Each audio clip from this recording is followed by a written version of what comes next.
नमस्कार. आज आपण डिंकाचे लाडू बनवणार आहोत. त्यासाठी मी इथे 3 वाटी सुकं खोबरं किसून घेतलेलं आहे.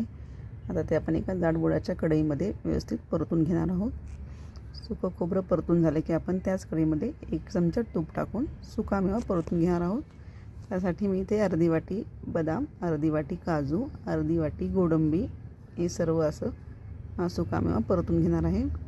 तुम्हाला आवडत असल्यास अजून तुम्ही सुकामेवा घालू शकता, जसं की मनुके, पिस्ता अशा प्रकारे आपण घेऊ शकतो.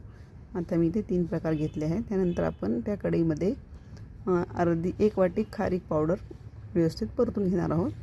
खारीक पावडर परतून झाली की आपण सगळं साहित्य एकत्र एका डिशमध्ये काढून घेणार आहोत. त्यानंतर आपण त्याच कढईमध्ये 1 चमचा तूप टाकून अर्धी वाटी डिंक व्यवस्थित फुलून घेणार आहोत. व्यवस्थित डिंक परतून घ्यायचा आहे आपल्याला तो. आणि हे सगळं साहित्य आपण एका ताटामध्ये काढून गार करून मिक्सरवरती बारीक करून घ्यायचं आहे. हे सगळं आपण बारीक करून घेतल्यानंतर मी यामध्ये साखर घालणार आहे. त्यासाठी मी ते 2 वाट्या साखर मिक्सरवरती बारीक करून घेत आहे. आता मिक्सरवरती बारीक करून घेतलेली साखर आपण यामध्ये मिक्स करून घेऊयात व्यवस्थित.